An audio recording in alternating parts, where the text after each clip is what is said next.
that we saw in Game 2, at least the great lead they had, is just something to really respect and almost like sit back and be in awe of, because as much as Gen G has shown great tenacity in both games too, like they defended their Nexus, they set up for one more team fight, T1 has shown the same, if not more. So such a terrifying opponent to now have to reverse sweep. Yeah. It shows, you know, Gen G, a very strong team, but T1, there's a reason why they were 17-1 with the one slip up against Life Esports in the regular season. And I think they only get stronger as we do move into best of fives. Although KT did really give them a run for their money. Still waiting to see if Gen G can do something like that as well, as we have the same bans as Game 2. Yeah, Jace going to be the first pick once again. And then we'll see what T1 decide to do AD carry-wise here. All right, we may be running it back. The Viego actually coming through instead of the Sejuani, though, this time, as it was banned in the second phase. And this has been an old favorite of Oner's, you know, much more known for his Lee Sin play. But when he first came onto the scene, when he first became the mainstay jungler, it was a Viego meta, and he was very strong at the pick back then, too.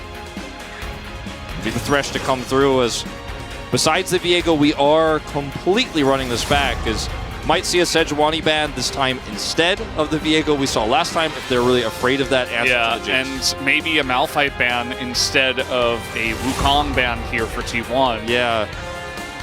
Although, maybe they say, oh yeah, it was fine, like Guma handled it. we'll just let him do it again. I could see a world where they do go for that. I think the safe thing is to just ban Malphite, and they will go for the safe thing. I think that's wise, as this is going to completely change up the draft here for Gen G. Lissandra, I think, is a great adaptation here, because Faker has looked really good on it. It weakens the Ahri and LeBlanc picks for Chovy that he's liked to play. Now, this may just open up T1 locking in the LeBlanc themselves, like we were calling for in the previous set. We'll see what Faker decides to do here to save that counter pick for Zeus. Completely the opposite. Way. No. Okay. Nah. Guma, you're such a troll. I thought, you know, we had... never mind. So, he'll take the Ahri, right? And now you have Thresh Ahri, Aphelios. We've seen this before. We have seen this crush. It has been something that T1 has brought back to the forefront of the meta, is Ahri Thresh. They don't have to have the buy necessarily. And LeBlanc here going to be a skill-based matchup for Chovy to try to get ahead there. As ornaments to make this comp amplified in the late game and to just weather the storm against this Jace feels very strong here too for T1. And for Gen G now, you really have to kind of out-skirmish this team and outplay them at every turn.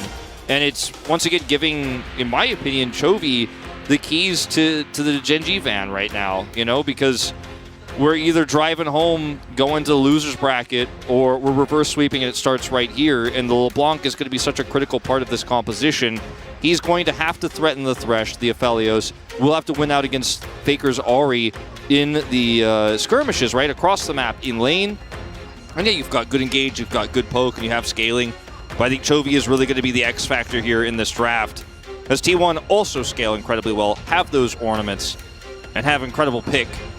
So it is going to be very difficult here as Gen G. We've seen them get leads and, I don't want to say choke, but just get outplayed by these critical T1 members with so much experience. Saying, oh, we won in 5 games. Let's go for the reverse sweep here. As a nice little Gen G tiger there with its tail wrapped around T1. We'll see if that's what ends up happening. As they're saying, T1, let's go to Jamsil, which is where the finals location is, of course, located. So, going to be an interesting one. I think that, you know, you talked about giving the keys to the Gen G van over to Chovy. I think that you're putting Faker onto another playmaking mid, and you've got Oner on Viego. The two of them together are going to be incredibly deadly, as here we go again. Really well done, actually. That's like a 10 out of 10. This is it for Gen G here in the winner's side of the bracket. One more slip up, one more loss in this best of 5, and you are going down to losers. Absolutely. It all comes down to this. Let's see if they can start the return, come back, or will T1 just take it all away? Let's hop onto the Rift for Game 3.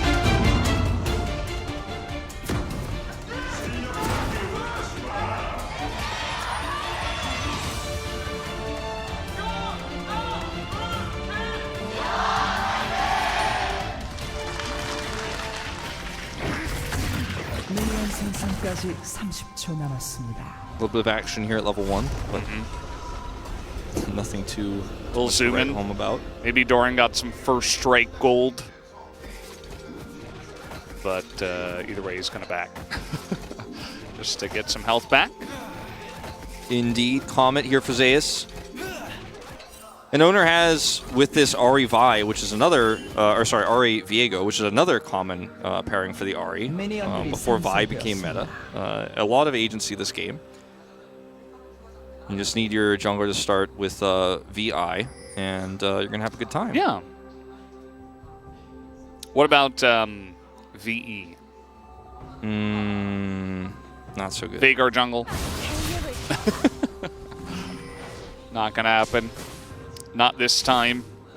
Yeah. I think that Chovy here, obviously on LeBlanc, isn't going to be under as much threat as a lot of our mids have been, right? Because LeBlanc is super mobile. You could use Distortion to get out of a lot of hairy situations against almost any jungler.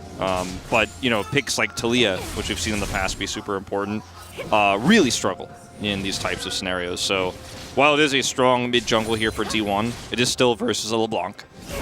So as long as Chovy doesn't distort too aggressively, you know, you're going to have a lot of safety in this lane. Just have to use your chains as your main form of aggression with your Q. Try to proc electrocute as much as possible. He's already done it once, and because Faker went for Unsealed Spellbook, the electrocute advantage goes to the LeBlanc, and it's just how it's going to be for a little bit. Yeah. We'll have to keep that in mind as the game comes along. We have had a lot of already interesting objective plays and potential steals going either way. Zeus takes a big chunk here. But yeah, Faker on the mobile Ahri might be looking to do some stealing later on in the game. From the red side especially, it's a little bit easier to just hop over the wall and get in there and potentially steal it away alongside of Oner. Yeah, Chovy is one of those players that is so incredibly good at these picks like LeBlanc and knows these assassin matchups so well that he does not use his abilities to CS at all while he's doing this. And that is the most impressive thing about what he's doing in this lane, is keeping his mana full, using his abilities only to harass Faker and proc electrocute, but really just making sure he hits his autos perfectly timed on the minions to push out this advantage. So you can see his mana bar is quite high here despite doing a lot of damage. Faker's handling the pressure decently well. Yeah, just doing a good job of that as well. Just going to fall behind just a little bit. As Oner is going for a nice little run into the enemy jungle. They are going to know that he is over there just based on the Spire's Bloom. I believe that he did hit. Either way, he's going to take this top scuttle, and things are going to be calm here for just a moment, which I feel like it's going to benefit Peanut. Gives him some time to try to hit level 6 before Oner gets a little bit too active on the map. Yeah. Doran's ring picked up here for Faker with the early teleport. Look at this read from Peanut. Yeah. He's reading this like a book. Let's see if T1 actually go for it. As it looks like he's just going to back. Okay. T1 kind of avoiding a very scary scenario. Yeah, that was actually really well handled. Delay. Okay, nice little lantern. Gonna shield some of that health, but good engage there from Delight, who uses his Ignite, and it's essentially just a harass at the end of the day. Yeah, grabbing a cleanse feels nice from Guma. And, you know, it's a Cull matchup here in the bottom side. If you get any sort of advantage, it can snowball incredibly hard. And when you know your opponent has Cull as well, you know, you can look for these aggressive trades. Topside, Oren, ever since his entrance onto the Rift, ever since his release, has been the guy to just go up against the Jace. He's always been the best, especially because of his trading potential. As Faker is actually winning these trades now. Probably hit a charm here to make that happen. Chovy maybe getting a little bit too frisky. Yeah, looks like it. As they're both sitting on Doran rings here. Chovy did pick up the Dark Seal. As the Unsealed Spellbook hasn't been used just yet for Faker. Could maybe look for an Ignite play there, something like that, but doesn't commit hard. And Chovy does have his Corrupting Pot, so it's going to be back to normal here, but at least now the pressure has been relieved. Faker looking like he's going to match this back here, but actually will stay and try to get an early Drake. Obviously, he uses bottom side. So once again, T1 with these early objectives, stacking them up. And it is going to be a Chemtech Drake first. So we know it's not that soul this time, yeah. at least. So they know it's like, it's definitely not as bad as it has been the last 2 games with their early advantages. Yeah, I actually, in between games, I got on the phone with Ox, and I had to do a little bit of convincing, but he actually did allow us to not have a Chemtech soul this time. So thank you, Ox, for that wonderful generosity. Yeah. As we do get to have probably a more fun soul here, as another singular Infernal Drake is going to come through here for game number 3. Yeah, I mean, pretty much all of the rest of the Drakes that you can get now are super relevant. Movement speed's going to be huge here, and the healing against the poke, especially of Gen G, would be massive for T1 if they end up getting that soul. So I feel like it's going to be very relevant this time around. It's not just going to be the Elder Spawner, as we did see. It obviously was kind of important for the Aphelios last game. It's often very low on health, but we don't have to talk about that this time around. As yeah. It's a bit of a lull state here in the early game. Not enough control to start up this Herald just yet. It's obviously hasn't spawned yet, but neither team going to be looking to group for that early. Yeah, this is what sometimes happens in long series as well, best of 5s especially, where teams, you know, they get a little crazy early on, but then they kind of take a step back. They have a second talk with the coach, and the coach is like, okay, guys, you really need to you don't need to go this crazy. Also could be nerves at times. I don't think it really is for these players, considering the caliber we have on the Rift. I really like the vision set up here for Gen G. Is they don't have vision of Oner right now, but this wave is pushing. Yeah. Look at the ward line they have, though, across the map.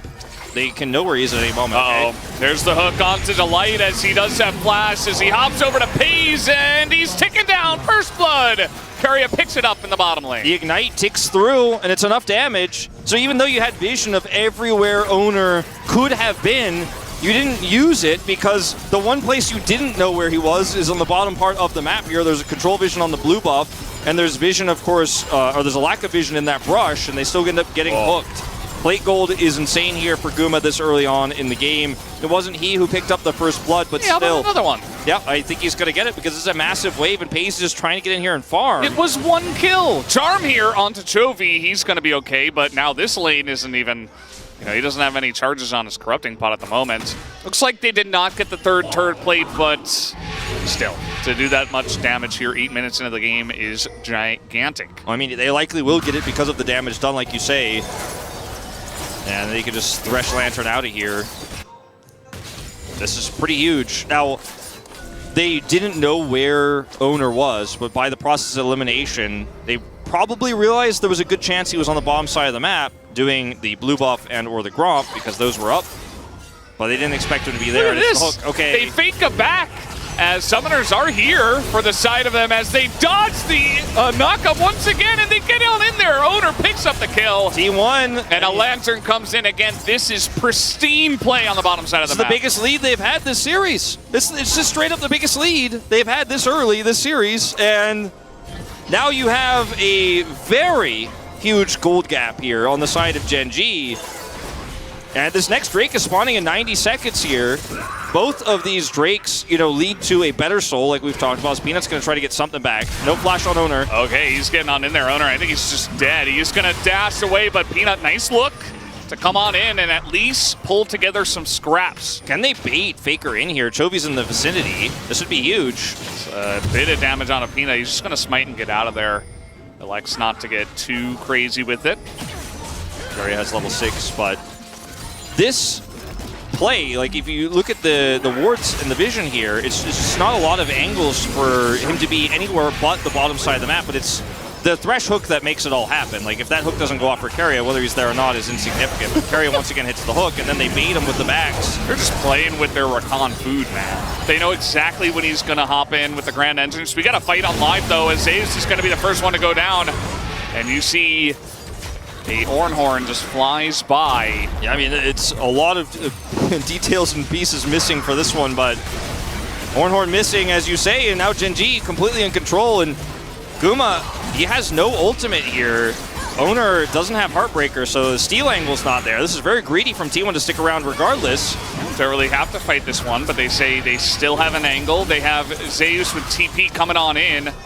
He's going to go into the mid lane. That's all he can go to at this point in the game. So yeah, that's just Rift Herald given over the side of Gen G, and T1 basically just tickled them while it was happening. Yeah, so Zeus flashed down, he dies, loses ultimate, and then now his TP is down to come to a fight where he's too late, unfortunately.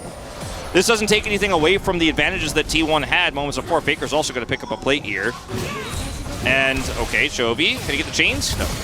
Yeah, Faker's, he uses that speed boost from the REW so well to just dodge the chains and be super annoying for Chovy. No vision on this Drake, so regardless of losing that Herald, T1 are going to get the second Drake of the game. It's Mountain Soul, which is really massive for T1 in this game. The safety that you're going to have on your Aphelios, the additional resistances for Ahri when she dives, and the Ornn, of course, which is going to be an insane frontline for this team. So this is very problematic for Gen G.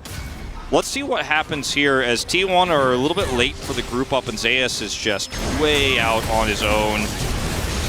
Fortunately, just burst down here, using his ultimate and his flash to try to survive and turn this one around, but T1 decide, okay, the Herald is going to be like our fifth man in this fight, and maybe we'll still get something, but they're unsuccessful. But still get that Drake, and this is going to be top, where they drop this for Doran. Trying to get him into what looks to be an Eclipse build this time around, even into the tank, doesn't matter. Still going to be looking to hit the squishy underbelly of the T1 composition. Exactly, and this is why this Mountain Soul can be so problematic for Gen G. At least he's going to get some additional plates here. It looks like the Gore Drinker build is kind of falling by the wayside here in our LCK playoffs, which makes me happy because I think it was one of the builds that was a little bit more niche, whereas the Lethality build is going to give you a lot more power earlier on in the game in terms of your poke, and it's going to be a itemization that allows you to push your advantages, like in a lane they have here. We keep zooming in on the mid lane, but so far it's just been trades back and forth.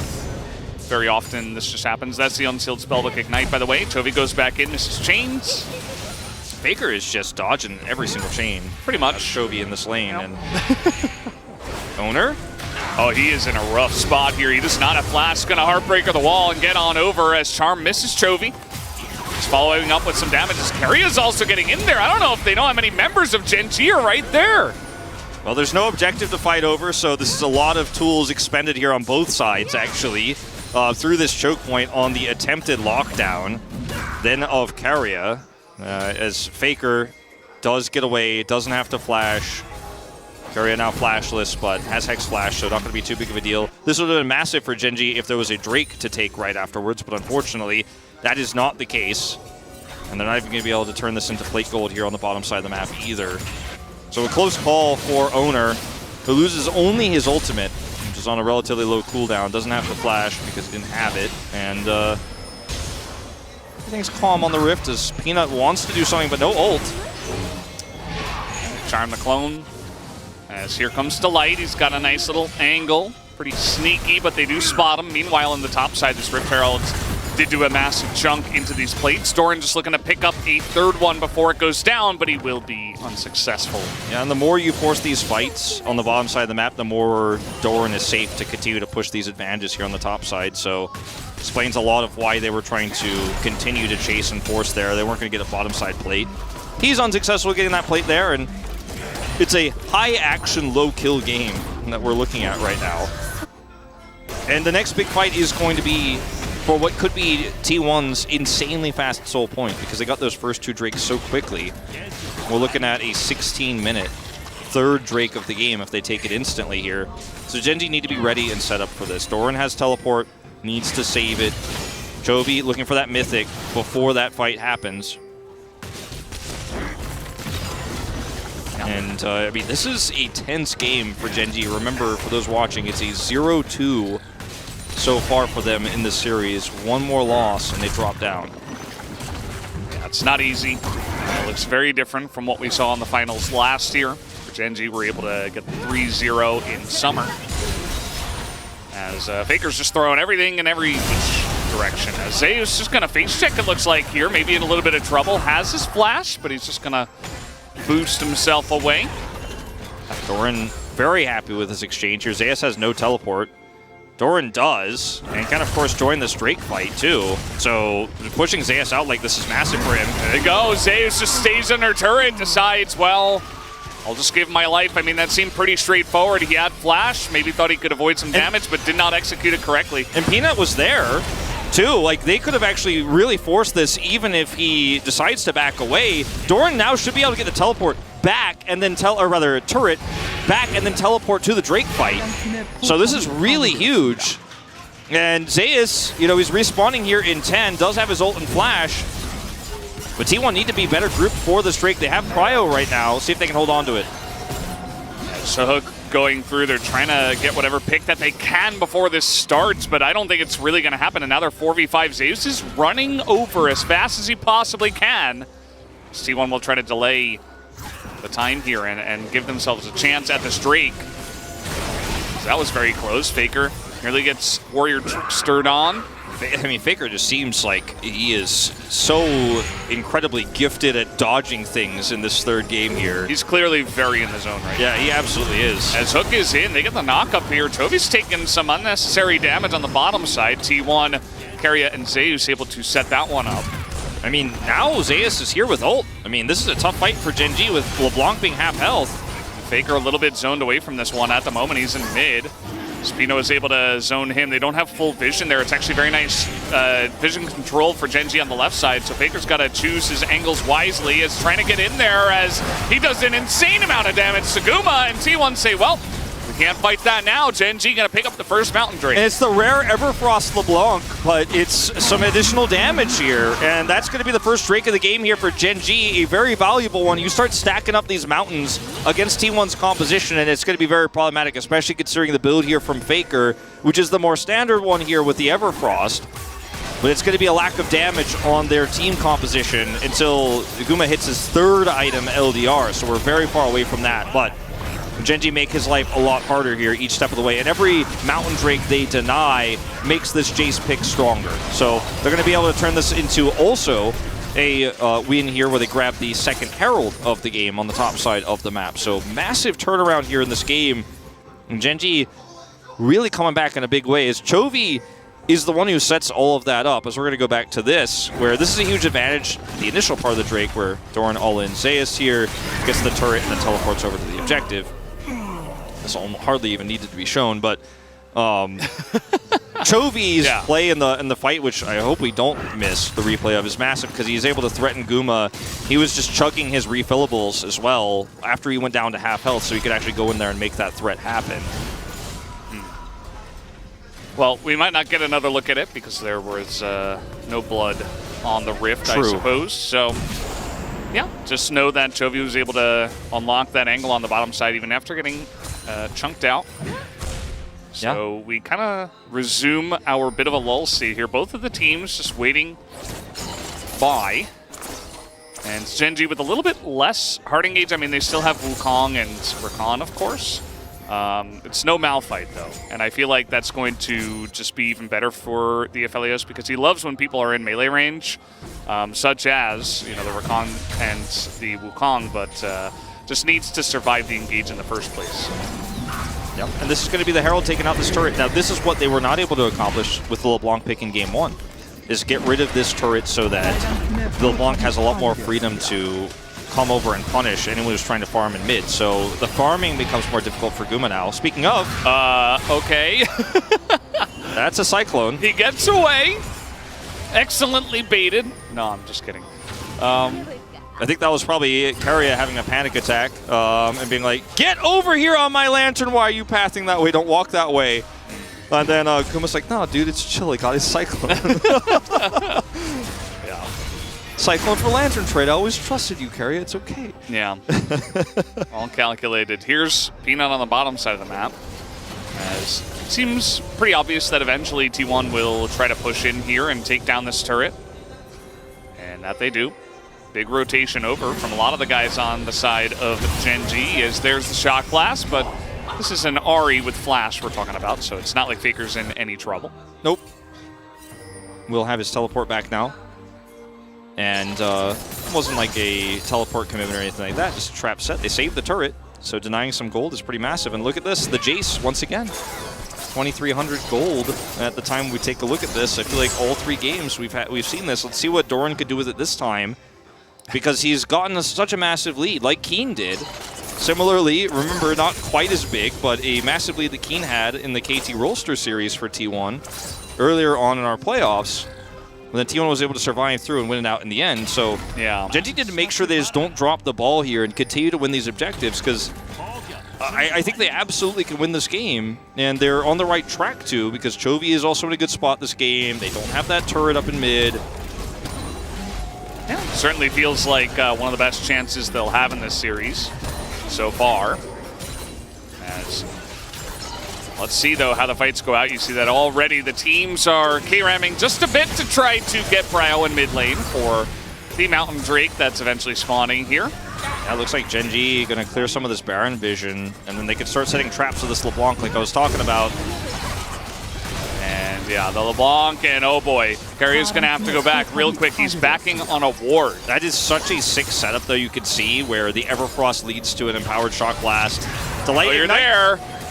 Denies the back. You're backing on a ward. Got to be careful. Oh man, Keria's pushed away here, and this should be Gen.G getting this Drake here. Worst case scenario, and Oner's forced away now too. Gonna have to Lantern, and man, T1 nowhere near the Drake now as Faker is in the top lane. He has teleport, but he's not threatening anything. A nice angle here for Chovy. He finds Oner, who has to heartbreak away, and now doesn't have that. The poke from the side of Gen.G from ahead is insane. Yeah. Chovy, man, he does have the keys to the van this game. I'm telling you, he's doing everything by himself right now with no vision. And that's that mid-turret value. Do Baron? Do Baron? There's a control ward here, and there's TP for Doran. He can actually TP safely to top. Okay, they're going to start it. As you see that Doran is still doing this Drake. He's got the TP, as you mentioned. Yes. But is the damage enough? I mean, I don't think they're going to get here on time. Peanut trying to get into the pit. As Zeus going to blow the Horde, but he gets knocked up, and it doesn't matter. Faker with a double snipe. It was not a flip at the end of the day. T1 double smite down the Baron, and they get out. They double smite it. They get away. They have so much mobility here. They have Flash expended for 2 of their players here, but they do end up getting the Baron. So a Baron for Drake trade here. And it was Chovy, in fact, who teleported top, not Doran, so he can't actually blast any of that damage through for the setup for Peanut because he's a LeBlanc. He alone is trying to come through that, but versus double smite, you're never going to win that. And T1 has showed the strat so many times. It happened to KT twice, actually, in the same game. Yeah. And now Faker looking for something. Never mind. That was a successful heist, but will they be able to get map control back is the question that we have to ask here now. It's so important. The first this comp, you need map control, you need vision. Yeah, and the first ornament is set here. It is Guma's, of course, and starting to get that point in the game where the scaling is coming online. But T1 need to group here and I think just push through mid and then put control wards in their wake. Mid-tier 1, the very obvious first objective, right? Try to take this down. It's going to give you the most map control possible as Gen.G are kind of flying around, taking a lot of damage, trying to stop them, but this is against Baron. So not really successful in that. Doran is just pushing the side. So is Faker, of course. As LeBlanc is just going to be a big threat here, trying to stop them from getting this into a 2-turret lead. That's going to force Faker's TP. Okay, a little bit of damage here as they really want to pressure the LeBlanc and not just allow Chovy to freely hit their members. Very annoying for T1 to deal with. Yeah, but I think they've really dealt with it quite nicely here. Another wave of super minions, or rather Baron minions, coming over. Got to be careful. They're getting caught over here. Zeus, nice buffer. As meanwhile, there is a sneaky Jace in the bush who has no mana. Yeah, he has no mana here. He has Flash. He's going to get some mana as we... Okay. We got fighting all over the Rift. Looks like this is going to be the end of Doran's attempt to kill Faker. As the ult. Did they go too far is the question. Chovy has to flash away, Cyclone defensively, and T1 say, okay, we still have Baron for 45 seconds. Let's just take the turret and not force the fight. We got enough. It feels like it's been a very long time since we've seen Peanut actually have an impactful Cyclone in this game on the offensive here. I mean, he's been impactful defensively to get away from these fights, but he's never able to actually start the tempo in his favor in these engages, in these skirmishes. And Zeus now has Jak'Sho's picked up here. And it is, of course, enabled by the ornament. It's the ornament Jak'Sho's that he's picked up here. That's what the icon is showing there, top right. Yeah. So he's a lot tankier now. He's a lot more difficult to kill. You have a lot of damage now on this Aphelios. About to be on 3 items. Did go for the Bloodthirster this time around because that big threat isn't there of the Malphite. You still have to deal with Wukong, but it's not quite the same. You mentioned this earlier, and I mean, T1 wrestling back a lot of control with just one Baron steal alone. I wouldn't say steal, but obviously take away a sneaky Baron. Heist. A sneak, yeah. It felt like, yeah, like this big plans. We're going to go in there and get the jewel and get out. And like, so I like the word heist. Yeah, and T1 now are in a position where they're like, okay, we got enough map control, we set up enough vision here across the board to where we can group up for this objective now without Chovy being able to assassinate any of our backline targets. And this is a point where T1 can actually take a straight-up 5v5 fight on their terms and take Soul Point. And it's felt like for so long in this game, Chovy has just ruled this rift, but all it takes is one Baron push, and that control fades away. And Gen.G are going to group up for this now and start taking away some of that vision, but they're going to have to fight for it. And Chovy doesn't have flash now because you see that if Chovy gets in there in the face of 5 members of T1 or even 4, if you've got like an Ornn for very long range setup, it's actually pretty rough to get away. Yes, LeBlanc is very slippery, but there are ways for T1 to try to turn it. And even one Mountain Drake could be the difference maker, you know, chop down a lot of the damage from Chovy, from Doran, some of that poke, and give T1 a chance to just stabilize. Gen.G, an incredibly important moment for them, because they would love a 3rd Mountain Drake, of course. I love the Serpent's Fang here against Guma's shield, picked up from Doran as well. Nice little tech here to try to eliminate the front line. Arm, okay. And T1 have total control of the river. Gen.G have 0 wards in the river right now. As here we go again, Charm comes in, the hook misses. A rare miss. Yeah, rare miss here. But it happens. That's going to give Gen.G a chance. And this is an angle, once again, where Doran needs to be doing damage here, but he can't see. He can't hit what he cannot see. Chovy's going over the wall to clear vision here and basically be a living ward for those shock blasts. Yeah, he is on in there, but he gets the hook on a Peanut, so Keria is able to spare his own blushes. As Chovy now in the pit, there's no smite, and it goes the way of Oner, as Zeus is going to bang his head against the wall in celebration, and T1 get their first Mountain Drake. I mean, that was about as good as was going to get steel-wise here from Gen.G, with the Shock Blast coming through with Chovy on the chains, just to maybe hope for a 3rd Mountain here to go over, but they didn't have smite because Peanut was on the flank setting up for a Cyclone. And the rest of his team is so far away, it's kind of a bizarre flank angle here. You don't know where Keria is. And even if you did Cyclone here, where's your follow-up? This is another puzzling choice for Peanut here on a critical objective fight. More fighting, Wolf. More fighting. TP's coming in. Chovy and Delight get themselves in a rough spot, but they get the TP and they get out. And it doesn't matter too much. But the biggest thing is that they're trying to set up for the Baron, and Chovy was trying to get in here and stop them from getting a free entrance into this objective once again. And I mean, we are looking at, this could just be a game-ending Baron if T1 picked this up. There's going to be so much control. Chovy unseen, but he can't threaten to this by himself. He needs the rest of his team and needs a Shock Blast to hit. Peanut has Flash Cyclone, but it needs to be on the rest of the team. It needs to be not on the edge of T1, but on the back line of T1. Okay, they're going to start it up. And there's no double smite available this time. Yeah, but I don't think they can do this unless they win a team fight against T1. Yeah, seems pretty difficult. Seems pretty sus. Doran's at half health now. Yeah, he is taking a lot of damage. So is Keria, but obviously not as important as Doran in this point in time.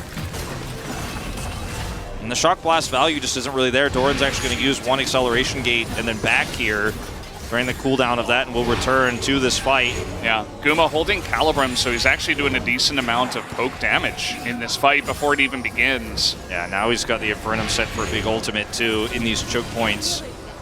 Doran's actually going to push this top wave, and T1 see that as the angle to pull the trigger here on this Baron. Peanut, Jody's behind them. I don't know if they know about this, but Keria's going to get the news as this is about to get really interesting. Peanut trying to get in. The damage is there as they get the hook on the Delight, but they don't go in on this one. A little bit broken up as the fight as Oner's out of the pit, and massive ult value comes out from Guma as he just blows up the back line of Gen.G. Lots of low health bars on both sides, but Guma is the final boss at this point in time. He's looking to try to get on in there, but not quite able to follow up on that. Yeah, so that's going to be no Baron going over. It's a trade of support for top lane, and finally that damage started to come through in the fight for Gen G. Doran is actually hitting big shock blast when Team 1 commit.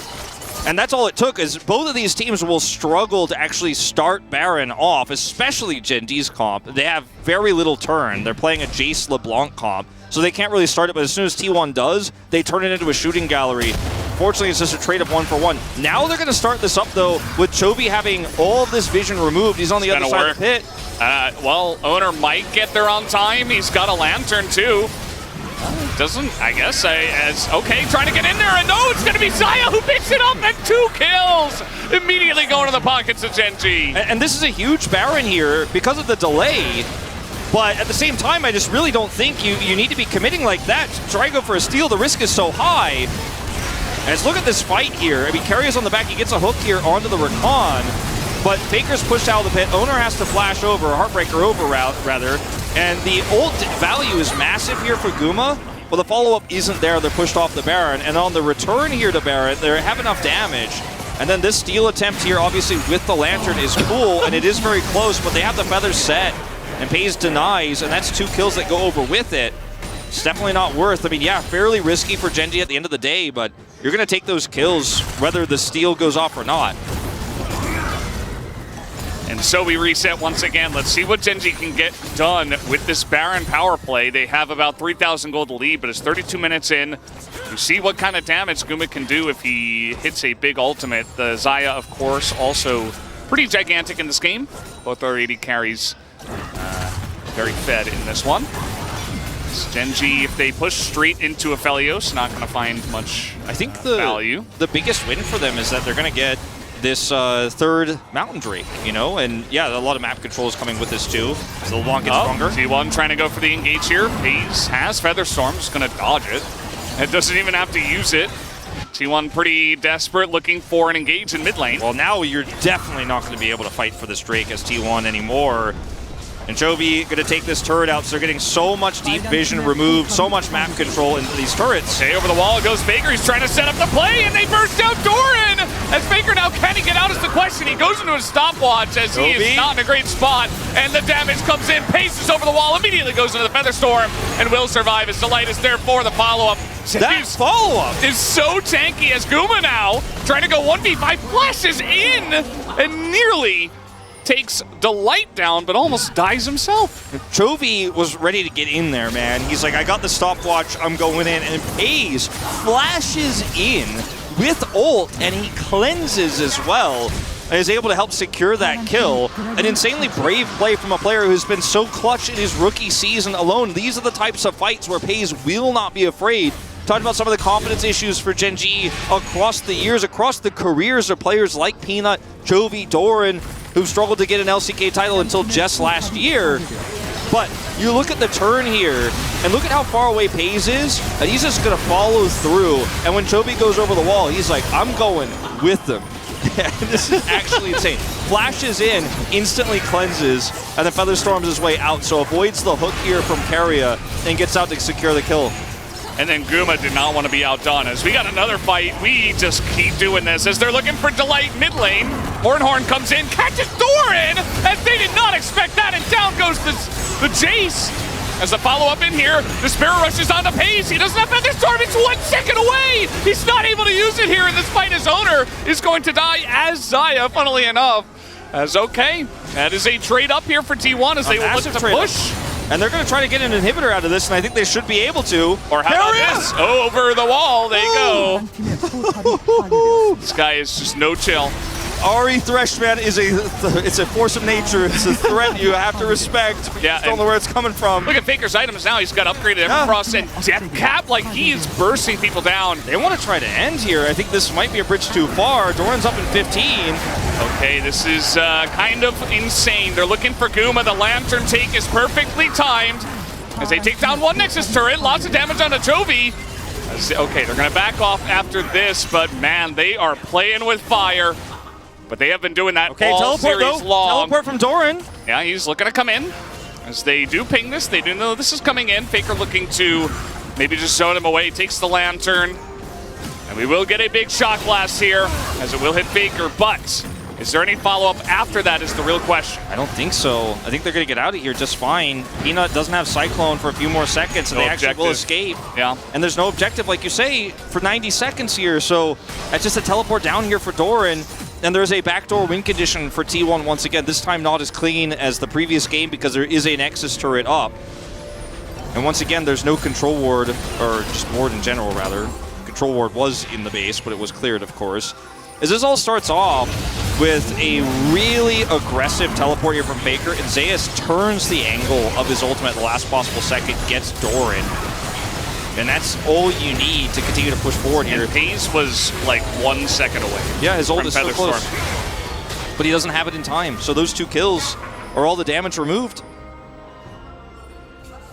Man, Genji fans got to be really stressing right now. Every game is like pulling teeth. It doesn't matter the lead. It's insane. Still up on gold, but this inhibitor being down means T1 have so much control over objective fights. Both of the critical ones coming up here, Baron and the Soul for Mountain. It's the 7th break of the game. Yeah. Still, mid inhibitor once again. He's just going to chew through that super minion like it's a block of cheese. Down that will go. As long as they stay grouped as a team in mid, T1 will not really have a real angle to get into the base, so probably just going to be another fight here over the Baron. And the potential Mountain Soul. Yeah. In a minute and a half. T1, lot of Baron control right now. GA for Oner is so huge because he could really force things like these flanks he's setting up right now. Chovy sees him. He wants to pop that Banshee's Veil. He's unsuccessful. Okay, over the wall they go. The charm is insane! Unbelievable! As down goes Doran again! This guy just cannot survive against them! Yeah, just like the ult from Zeus, it's turned. It looks like he's charming somebody else, but he just turns the charm onto Doran. Doran's killed here once again before these critical objectives. Yeah, and the turn is still here. No Ornhorn this time around from T1 as Chains landing on in. The box is down in the opening as they get the hook on a Peanut. He does have a stopwatch here as the Moonlight Vigil goes wide and the damage here on Oner. He goes into the GA as Delight. And Chovy and Pace in the backline will stay alive as Keria's back there. He gets the hook on a Pace, and that provides the front line for T1. Guma is able to take down his opposing AD carry, and T1 will take the Baron. It looks like this is probably just going to be the win here for T1, 3-0, because now you have this Baron. Chovy's looking for a steal. Chovy, can he do it? He doesn't have any vision. Nope, not gonna happen. As Aphelios, Guma takes down the Baron. Peanut pushed mid, which is really huge because during all of this now, at least when they try to go to push to end, they have to go through all of these minions. And they are going to be able to go for Mountain Soul here, rushing it over. TP is down to the bottom lane. They basically have to go all in on this. I don't think you can give this away. Zeus is trying to get on over and delay this as much as he can. Ornhorn comes in as he will knock up Peanut, but it does not matter. Still lands the smite. T1 and Faker cannot get into punish. Now, the push is real in mid here, potentially for T1 if they just want to try to siege up and win the game that way. But the Soul goes over, and because Peanut pushed the mid wave so aggressively towards the inner turret, there's just no wave to actually go for and end right now. And, you know, they still have Baron for 2 minutes, but they're just going to try to take more control over the map instead of trying to force the end against a flashless Doran. This game is crazy, again, as it has been for all of T1's games in the playoffs. 39 minutes, and we are pushing the bottom lane. The Bloodthirster and Overheal really helping to mitigate some of that damage alongside of their one Mountain Drake as Chovy is getting on in there. I mean, Chovy is so difficult to kill. He's level 18, he has 4 Mountain Drakes and a Banshee's Veil on top of him, so he can kind of continue to harass and look for backline access, but this Baron buff is the problem. Really just push in, the Cyclone is good on the aggression this time around, but no follow-up comes in as underneath the turret, Faker goes down as massive damage comes in from the Aphelios, and Pace has to get in and out at the same time as down will go this inhibitor. Still have to somehow kill this Aphelios. He's just doing so much damage here. Guma is a one-man army right now, surrounded by his minions, escorting him to win the game. Faker dies, but they are able to take out this inhib. Now the mid inhibitor is going to respawn here. It's up now. And now you have, as T1, you're hoping so desperately you can set for an opportunity for a backdoor. They are seen. They'll be forced away. I don't even want to make predictions about what's going to happen next because the Elder's up in 4 minutes and 20 seconds, but we're just seeing T1 be so aggressive around mid. And Doran has no flash right now. He needs to be so careful in these moments. This is Faker's first-person view. I think we missed the charm. Either way, you guys can watch that on replay later. Peanut here goes in. Faker's caught under turret. Guma hits a big ult here. FaZe has to ult away, and he survives here, so they will lose the inhibitor. But there's no way that T1 can continue to push here. They don't have enough positional advantage here. They don't have enough minions. Here we go. This is it. Look at this charm. This is the charm where it looks like he's looking for Rakan, but he actually just turns it on to Doran. Yeah, Doran was walking into them because he didn't expect it. It's like he walked straight into the charm. It's Toby. Nope, not going to happen this time, but the team has to get in position. Genji, this is your last stand, basically. Shirelliing these minions in to try to rush down this inhib. Should be able to, although Faker takes a big chunk of damage. And Faker, at this point, doesn't really do much to Chovy, as you were mentioning before. He's just so tanky with all of these resistances and the Banshee's Veil, so... FaZe, GA. This game is stressing me out about it. Because, I mean... It really could be anybody's game, too. Like, Genji might just hold, and maybe they win one big team fight, push down mid, and end it. We also just don't see, like, all season long, this has been the season and the year of one-sided snowball games, where you rarely go past 35 minutes. So, like, 35 minutes, it was, like, for all season long, you're, like, lucky to get there. Plus 40, like, never gonna happen. T1 going 40 minutes plus? We've seen that more times in playoffs than we've seen in regular season because this team just does not mess up their leads. They snowball. You very rarely get these tense games where the gold is even at 42 and there's 7 Drakes taken. Peak League of Legends right here. This is like, it's kind of insane. Charm is going to land. Oh, Toby, he got caught. He is so low in the base right now. As we're looking for the snipe, not going to happen. As meanwhile, Peanut's just trying to zone for his team. I mean, that was not supposed to happen. No, and they have no health here, but they can't just go back to the fountain, and T1 don't have a wave here that they could push to try to end with, so they're just going to come in here, take a dip in the fountain, and then rush back over to mid. No harm, no foul? Yeah, 90 seconds here until the Drake. Now, if you get those kills or you get that GA, you will get the follow-up kill there. Peanut doesn't panic. He doesn't Cyclone. He is going to have Flash and Cyclone for this fight. And it's going to be about the setup here for the carries, right? And Faker has been getting picks onto Doran. Zeus has been getting picks onto Doran. If Doran survives here, he's got his flash back up. He could do a ton of damage on the setup in the neutral fight.